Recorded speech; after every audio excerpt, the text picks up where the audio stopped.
It was a Friday night like any other at Delta Psi, with the bass thumping through the grand old frat house and red cups littering nearly every surface.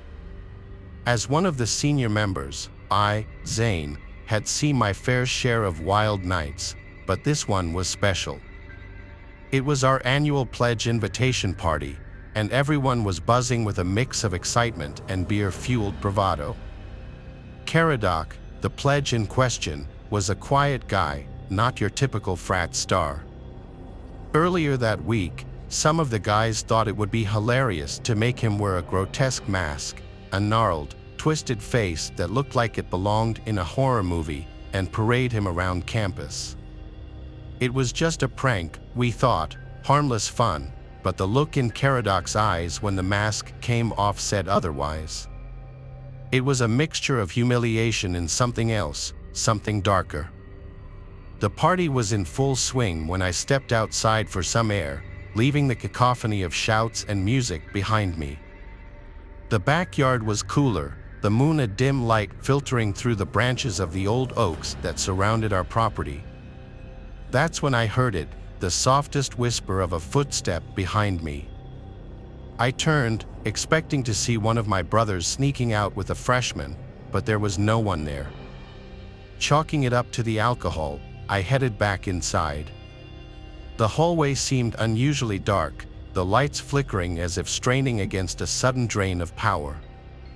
A chill ran down my spine, the hairs on my arms standing on end. I shook off the feeling and pushed the heavy door to the main party room open. The scene inside had changed. The music still played, but there was a palpable tension in the air. I found Dwayne, one of my frat brothers, pale and shaken, staring at something on the floor. It was Rowan, another brother, lying motionless, a replica of the grotesque mask strapped to his face. A bolt, a Dan crossbow bolt, was lodged in his chest. What the hell happened? I gasped, my heart pounding as I knelt down beside him. Dwayne couldn't form words, just pointed towards the darkened corridor that led to the back rooms. He's here. Caradoc. With a crossbow, Dwayne finally stammered. The reality of the situation hit me like a brick. This was no longer a party, it was a hunting ground. The next few hours were a blur of chaos and fear. We found 3 more of our brothers, each isolated, each wearing a mask, and each cruelly picked off from the shadows with deadly precision. The party dissolved into a frantic scramble for safety as everyone realized that the frat house had turned into a trap. I rallied a group of guys, including Dwayne and Owen, our chapter president, to barricade the doors and call for help. But the phone lines were dead, and our cell signals were mysteriously jammed. We need to stick together and find a way out, I urged, trying to keep my voice steady. Dwayne nodded, gripping a baseball bat with white-knuckled hands. Let's do it. Let's get this psycho. We moved cautiously, jumping at every shadow, every sound. As we rounded a corner, a figure stepped out from a doorway, the dim light glinting off the tip of a crossbow. It was Caradoc, his face obscured by that same grotesque mask. He didn't say a word, just raised the crossbow and fired. Owen screamed as he went down, a bolt through his shoulder, pinning him to the wall. Dwayne and I scattered, diving for cover, but I knew we were outmatched and outmaneuvered. In the chaos, a plan formed in my desperate mind. If we could get to the attic, we could maybe get a signal out or at least barricade ourselves in until help arrived. I motioned to Dwayne, and together we made a break for the narrow staircase, dodging another of Caradoc's bolts that thudded into the wood where my head had been seconds before.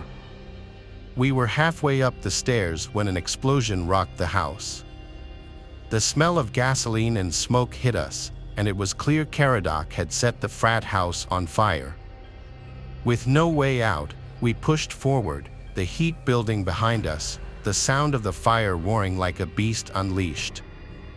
The attic was stifling, the air thick with dust and the growing stench of smoke from below. Dwayne and I slammed the door shut, pushing an old dresser against it with trembling hands. The crackle and pop of the fire grew louder outside. The flames painted the windows orange, the heat pressing in like an unwelcome crowd. "We're going to cook up here, aren't we?" Dwayne's voice was barely a whisper, raw with fear.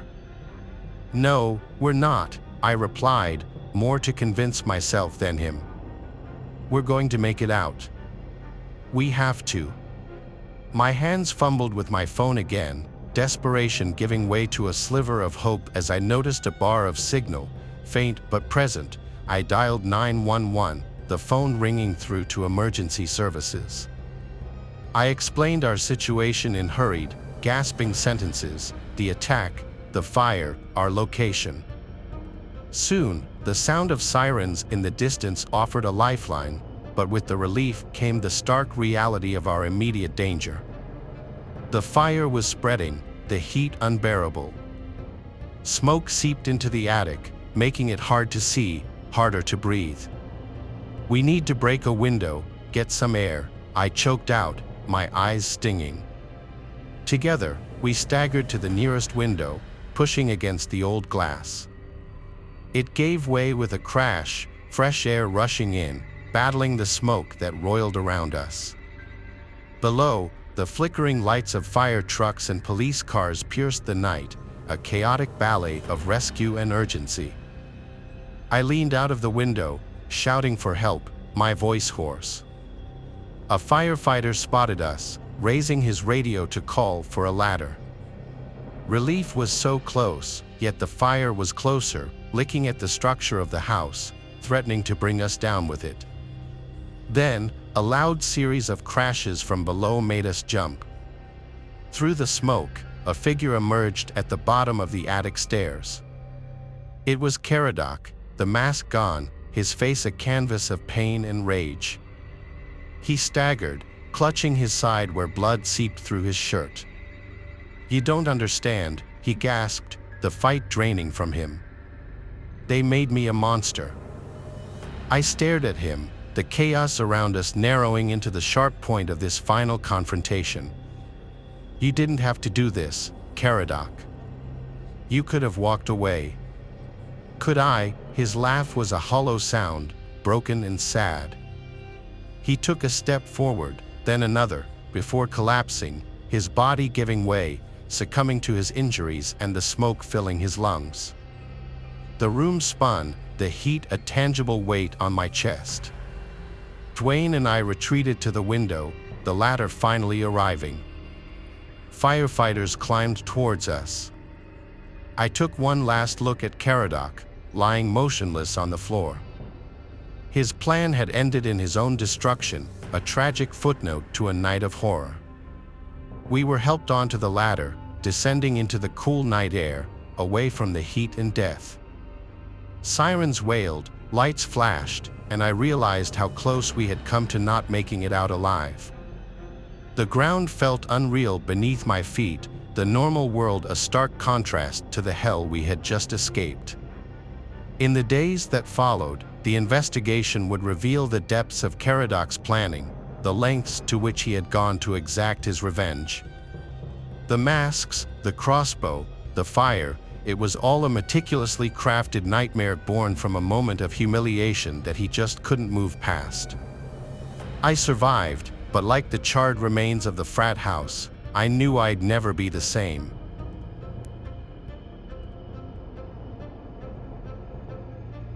Within its hallowed halls, a fraternity known as the Order held sway, a group shrouded in mystery and power. They were notorious for their wild parties, events that often blurred the line between revelry and chaos. But it was their initiation rituals that truly set them apart, rituals whispered about in hushed tones across campus. Tonight's story focuses on Ven, a freshman eager to join the Order, unaware of the dark path that lay ahead. The first few weeks of pledging were tame, almost deceptively so, filled with menial tasks that seemed harmless. Pranks and chores were the order of the day, designed to test their patience and resolve. But as the weeks turned into months, the atmosphere began to change, growing darker and more foreboding. The hazing took a sinister turn, with shadows creeping into every corner of their lives. One fateful night, the pledges were summoned to the fraternity house's basement, a damp, cavernous space that seemed to swallow light. Blindfolded, they were led down creaking wooden stairs, each step echoing ominously in the darkness. When the blindfolds were removed, they found themselves in a dimly lit room, the flickering candles casting eerie shadows on the walls. The air was thick with tension, and the room seemed to pulse with a life of its own. In the center stood a makeshift altar, draped in black cloth and adorned with strange, unsettling symbols. The symbols seemed to writhe and twist in the candlelight, adding to the room's malevolent aura. The fraternity brothers, faces hidden beneath dark hoods, circled the pledges like predators around prey. A low, guttural chant emanated from beneath the hoods, a sound that seemed to vibrate through the very bones of the pledges. The chant sent chills down Ven's spine, a primal fear taking hold of him. One by one, the pledges were subjected to bizarre and disturbing tasks, each more horrifying than the last. They were forced to consume unknown substances, endure physical challenges, and confront their deepest fears. Ven watched in horror as the pledges before him broke down, their spirits crushed by the relentless torment. When his turn came, Ven was forced to kneel before the altar, the weight of the moment pressing down on him. He felt a sharp pain in his hand and realized they were branding him. The searing pain was excruciating, but the feeling of being marked like an animal terrified him even more. Days turned into weeks, and the hazing rituals grew more disturbing, each new ordeal pushing the pledges closer to their breaking points. One night, Ven reached his breaking point. In a desperate bid for freedom, he escaped, running through the dark corridors of the fraternity house. He ran to the police station, his heart pounding and his mind teetering on the edge of madness. The officers listened to his frantic account, their faces growing more disturbed with each word. A raid on the fraternity house confirmed Ven's horrifying account, uncovering a web of dark secrets and ending the order's reign of terror. The authorities uncovered disturbing evidence, bringing to light the true extent of the fraternity's malevolent activities and ensuring that such horrors would never happen again.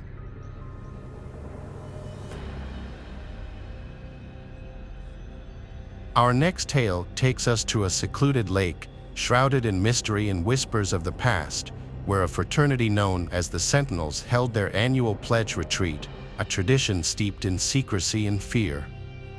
The pledges, expecting a weekend of bonding and camaraderie, walked into a nightmare that would change their lives forever. Among them was Chad, a promising athlete with dreams of success and a future full of potential. The first night, the pledges were gathered around a bonfire, the flames casting eerie shadows on their anxious faces. They were instructed to partake in a series of dangerous challenges, each more terrifying than the last. They were forced to swim across the icy lake, their breaths visible in the cold night air, and scale treacherous cliffs that loomed ominously in the darkness. With each challenge, the fraternity brothers' laughter grew more menacing, echoing through the night like a sinister chorus. One challenge stood out. The pledges were told to paddle to the center of the lake, a place rumored to be haunted by spirits of the past. As they reached the center, the canoes were jerked violently, and the pledges tumbled into the icy water, their screams piercing the night. Panic surged through Chad as he struggled to stay afloat, the cold water sapping his strength with every passing second. He felt something brush against his leg, sending a surge of primal fear through his body, a fear that gripped his heart and refused to let go. The unseen creature continued to circle him, its presence a constant, terrifying reminder of the danger lurking beneath the surface. A surge of primal fear through his body, a fear that gripped his heart and refused to let go. The unseen creature continued to circle him, its presence a constant, terrifying reminder of the danger lurking beneath the surface. Chad cried out for help, but his cries were met with mocking laughter from the shore, the fraternity brothers' faces twisted in cruel amusement. Terror lent Chad a surge of adrenaline, and he swam with all his might, his muscles burning with the effort. Just when he thought he was going to make it, he felt something grab his ankle, a cold, unyielding grip that pulled him down. He was pulled down into the depths of the lake, the water closing over his head like a dark, suffocating shroud. He caught a fleeting glimpse of glowing red eyes beneath the surface, eyes that seemed to bore into his soul. The next morning, Chad's lifeless body surfaced, his face frozen in a silent scream, a testament to the horror he had endured. The fraternity brothers claimed it was a tragic accident, their voices filled with sorrow, but the other pledges knew the truth, a truth that haunted them and bound them in a pact of silence. The police were called, and an investigation was launched, the authorities combing the area for any clues. Without concrete evidence, the case went cold, the truth buried beneath layers of fear and secrecy. The Sentinels disbanded, their secrets intact, the shadows of their past actions lingering like a dark cloud. Chad's death sent shockwaves through the campus, a stark reminder of the fragility of life and the darkness that can lurk in unexpected places. It served as a chilling reminder that darkness lurked beneath the surface of normalcy, a darkness that could strike without warning.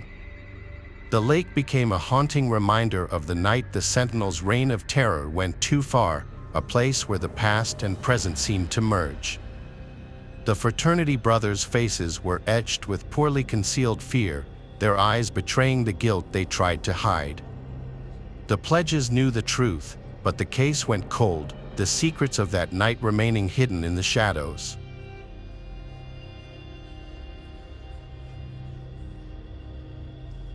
It all went down last semester at Theta Chi, the so-called elite frat on campus.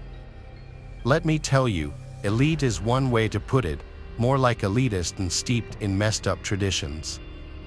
Pledge week was a living nightmare, sleep deprivation, puke-inducing concoctions, the usual frat boy sadism. But the real kicker was the final night, the wall of FA's initiation. They blindfolded us, led us to a part of the house that always felt weirdly cold and damp, and told us to line up. One by one, we were shuffled forward, hands outstretched. "Identify the brother," a voice boomed, laced with amusement. My heart hammered against my ribs. I fumbled, feeling cool, smooth skin, must be a freshman like me. Then it came, a jagged scar etched across the cheek, sending a jolt through me. My answer, a shaky freshman, hung in the thick air. "Wrong, pledge," the voice chuckled. "Next." The next brother stumbled forward, encountering a face that felt wrong, bulbous, misshapen, like something out of a nightmare. He stammered, unable to identify it. Nervous laughter rippled from the unseen brothers. Panic nodded at me. Each touch brought a new wave of confusion, rough, leathery skin, a cold metallic surface, a face with a gaping hole where a nose should be. Each wrong answer was met with escalating derision. "Who are these guys?" I whispered to the brother in front of me, voice cracking. Silence. No response. By the time it was my turn again, a cold sweat plastered my hair to my forehead. My hand brushed against a face that sent shivers down my spine, soft, almost feathery, with something cold and hard underneath. I choked back a scream. This wasn't human. What is this?" I stammered. A chilling silence followed, then slow, deliberate clapping from the shadows. "Congratulations, pledge," a voice rasped, different from the others, older, laced with sickening satisfaction. You've just felt the faces of those who failed the wall. My blood ran cold. Failed. What did that even mean? Images of grotesque masks stitched together from the failures flashed in my mind. Was this what awaited me if I messed up? An eternity of being a disembodied face, a cautionary tale for future pledges. The blindfold came off, revealing a room unlike any I'd seen in the frat house. The air crackled with a strange energy. The shadows were deeper, more menacing around me. Mounted on the walls were grotesque masks, stitched flesh, metal teeth, inhuman features. Some looked vaguely familiar. Then I saw it, a mask with a jagged scar across the cheek, a chilling echo of the first face I'd touched. My stomach lurched. Was that a hand? It clapped over my shoulder. A senior brother, his face twisted in a cruel smile, said, "Welcome to the Brotherhood, pledge.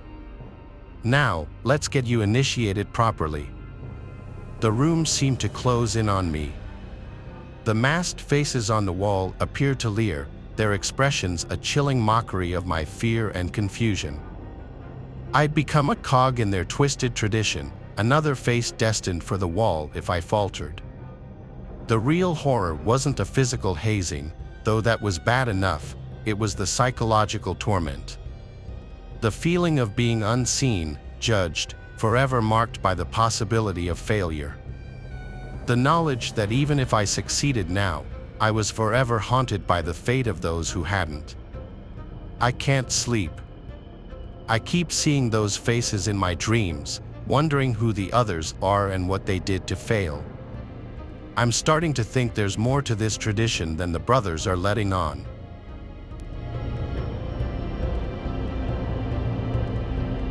Thanks for watching the video. Subscribe to the channel and turn on notifications to watch the latest videos.